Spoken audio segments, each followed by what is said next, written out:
So, ayan, nandito na naman tayo. So, magsasolve tayo ulit ng system of equation. So, this time, gagamitin natin yung Gaussian elimination.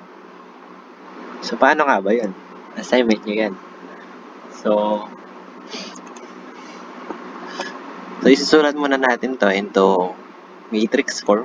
So, ito is yung X, then Y, then Z. Then, lagay tayo ng line dito. Tapos, ilalagay natin yung mga constant, which is yung 4, negative 4, then negative 26. Then, nilalagay ulit natin yung mga coefficient. Negative 2, 4, 1, then negative 2, 1, 6, 1, then negative 6. So, yung goal natin dito sa method na to is kailangan magawa nating 0. Eto, kailangan natin silang gawin or ma-convert into 0. So, paano yan? Assignment nyo yan. So, meron tayong brain 1 na natin to.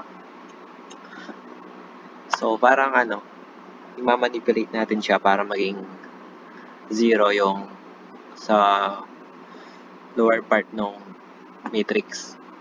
Then, so paano gagawin yun? So, first, isip tayo ng number na i-multiply natin dito sa second part. Para, pag i-add natin siya dun sa row 3 is magiging 0 yung 6. So, try natin.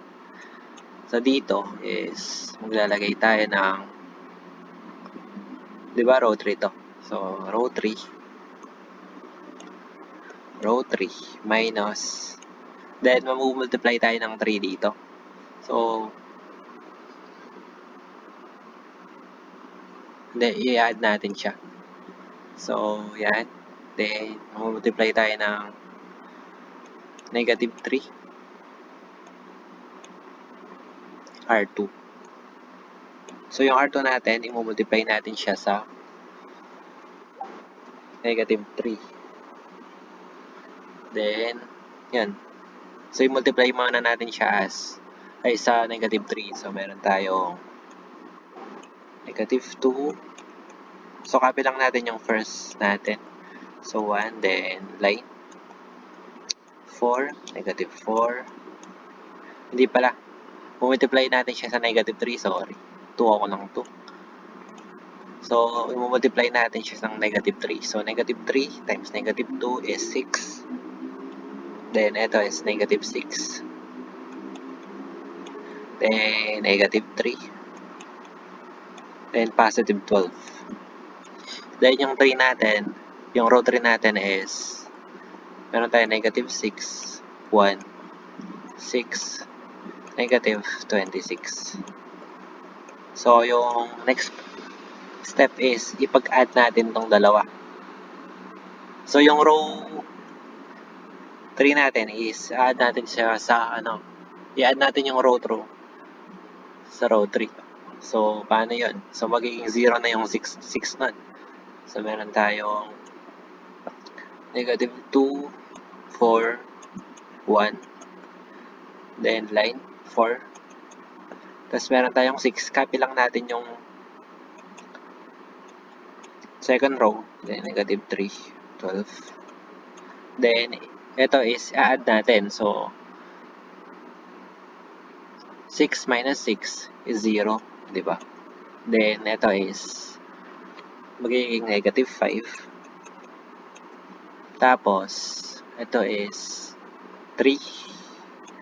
Then, ito is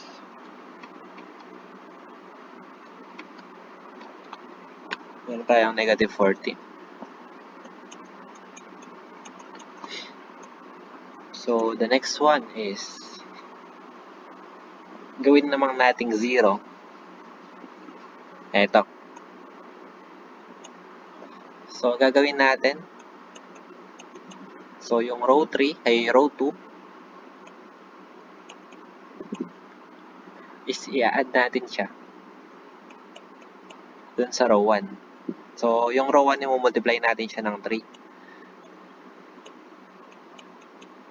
Yan.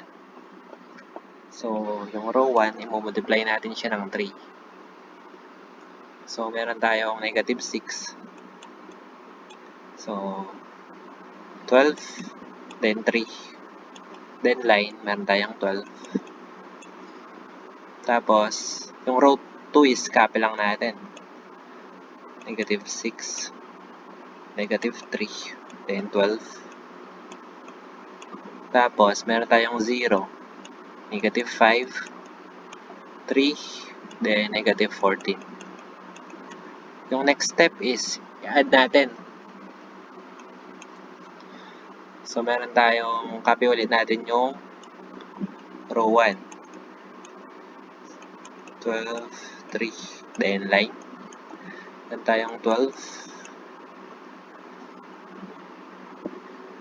Na-add ba yung kanina?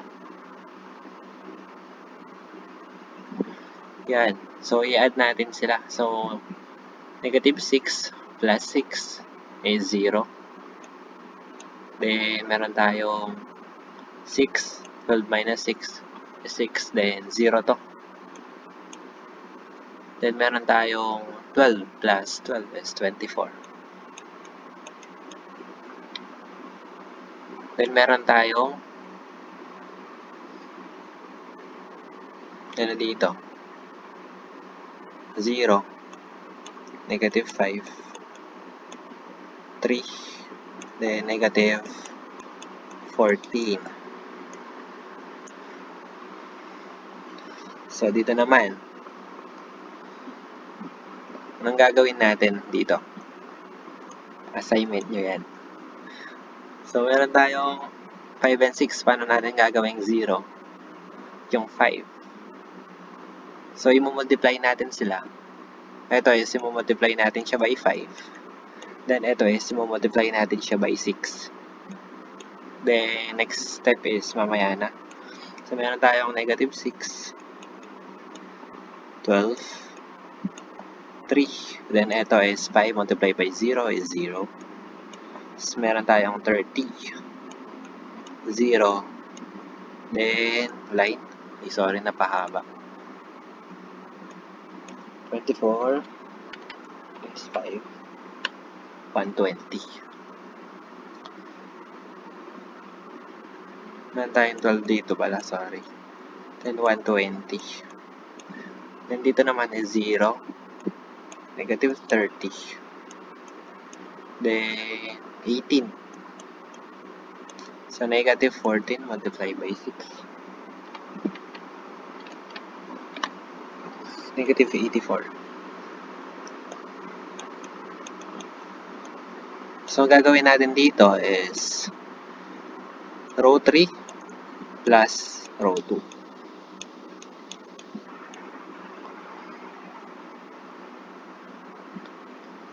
So, gagawin natin is meron tayong negative 6, 12, 3, then 12. Meron tayong 0, 30, 0, 120. Then, ito is add natin. So, 0 plus 0 is 0. So, meron tayong 0, 18, then 120, minus 84, which is 36. So, yung gagawin natin ngayon is i-rewrite natin sila as equation. So, meron tayong, di ba, ito is x, ito is y, ito is z. Tapos, equal siya dito. So, meron tayong negative 6 x plus 12y plus 3z is equal to 12. Then, meron tayong 30 dy is equal to 120. Then, meron tayong 18 z is equal to 36. So, base dito is, makukuha natin yung value ng y and z. So, makukuha natin to, divide by 18. So, yung z natin is equals to 2. Then, dito naman, i-divide natin sila by 30.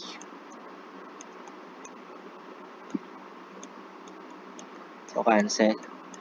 So, y natin is equal to 40. Hindi. 43. 4. Sorry. 4. Then dito is, ipa-plug in lang natin yung values na to para makuha yung x. So, meron tayong, so dito natin, meron tayong negative 6x plus 12, wherein yung y natin is 4 plus 3z, wherein z natin is 2 is equal to 12. Then, meron tayong negative 6x. So, mag-algebra tayo. So, 12 times 4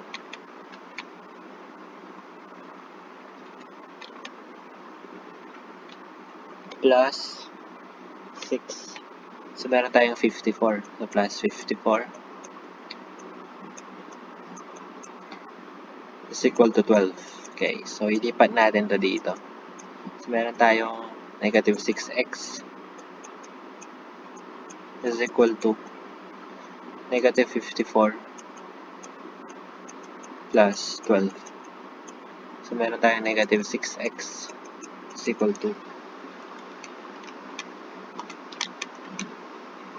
40.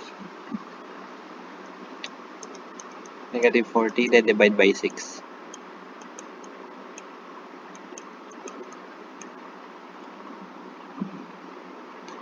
Hindi siya 40, sorry. Mali yung pagpindot ko sa calculus. Meron tayong negative 6x.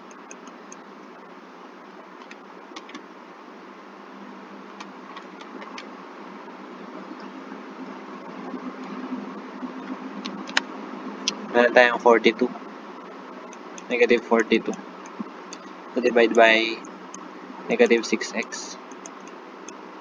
Divide by negative 6, sorry. So, yung x natin is equal to